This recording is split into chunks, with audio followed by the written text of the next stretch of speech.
Hi, folks, and welcome back to MMA Talking Heads. I'm your host, Jason Probst, here with Loretta Hunt, and we're here to break down UFC 135, Jon Jones' fourth-round submission over Quinton Rampage Jackson in his first title defense. Now, Loretta, it's been a bit of an interesting run-up to this fight at the event with a lot of pre-fight talk and whatnot between Jackson and Jones, allegations of camp spies and various forms of skullduggery.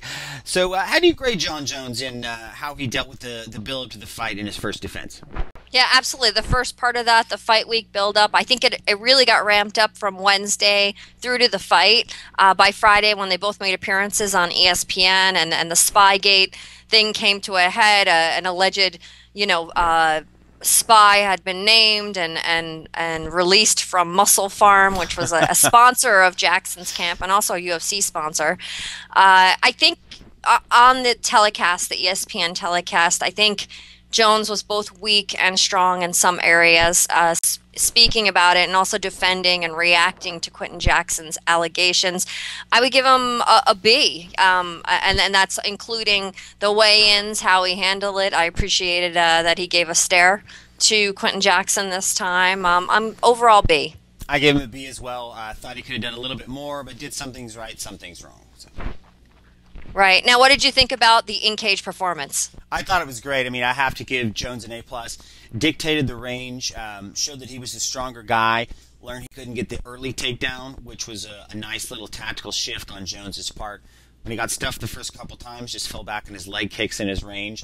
And, the few times Jackson was able to let his big right hand go, he didn't hit anything but air. I mean, just the maturation of Jon Jones and the way he puts it all together into an ever-evolving and dynamic game plan is really one of his great strengths. So I give him an A+, especially for a first defense against an ex-champ and a proven veteran. What do you give him? I think it was one of the best first defense performances I've seen from a new champion, maybe the first one. It's in recent memory, and the sport has evolved. So I would give him an A, actually. I would leave an A+ reserved for a first-round finish, something really definitive. But I surely enjoyed these 4 rounds, and Jon Jones looked very strong to me, very physically strong. And after getting rid of Jackson, they have Rashad Evans. They bring him into the cage. He's obviously the next guy, and this is kind of the third phase of the Jon Jones's big title defense. You got the pre-fight, the in-cage performance, and handling the post-fight interviews and the hype. I mean, obviously, Rashad's the next guy. They bring him in, but you had mentioned how Jones was a little reluctant to talk about him at the post-fight press conference. How do you assess his reaction to that situation that Evans is there? Yeah, I think this was the most telling part of Jon Jones' odyssey this week, was just how tired he was at the post-fight press conference. Very low-key, very low energy. Someone brought up Rashad Evans. He didn't want to talk about him at all, and he was very blunt, and the whole press conference went on with people not really readdressing it till the end. I would give him a B overall. I think he should have had a little more pep in his step and a little more, a little bit more excitement about the win. It's fine that he didn't want to talk about Rashad Evans, but he's going to have to at some point. B. I give him a B. I give him a C just because I was a little bit disappointed. We want to see a champ make a great title defense like that and then say, yeah, bring this next guy in here, get him in here. I'm going to do a number on this guy, do a job on him. And so I give him a C because it was a little bit, especially off the heels of such a great performance, we want our champions to be bigger than life and say, hey, bring them all on. So it was a little bit off-putting that he did that. I could understand how he maybe was a little bit tired of hearing about Rashad Evans, but you got to sell the product, and when you're the champ, nobody else is going to push it like you can, especially. So you got to use the pulpit. So I give him a C, but he'll probably learn to hype it up a little bit better in the future. So that makes your overall grade a B. I give Jon Jones a little B+, a little bit higher. Moving on to the co-main event, we have Matt Hughes taking on Josh Koscheck, one of Matt Hughes's probably his last runs in the octagon, a very dominant welterweight champion and someone that I grew up with in the sport. Where do you think the next step is for Hughes, Jason?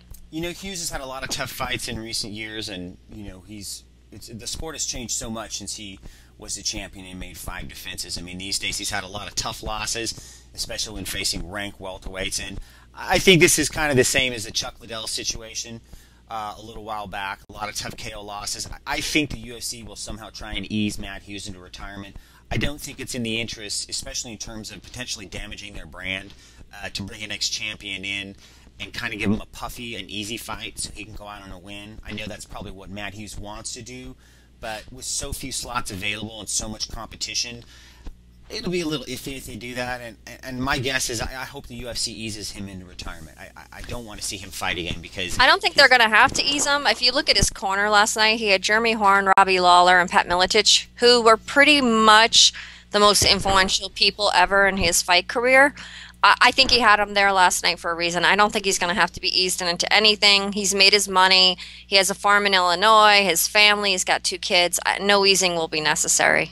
No, that'd be great to see because, it's nobody likes to see a great champion have to go out on his shield time and time and time again. So obviously time will tell, as with Jon Jones' title defense, now that he has a successful one under his reign.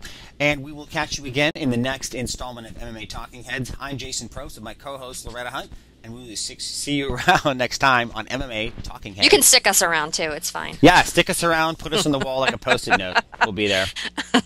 Bye-bye. Bye.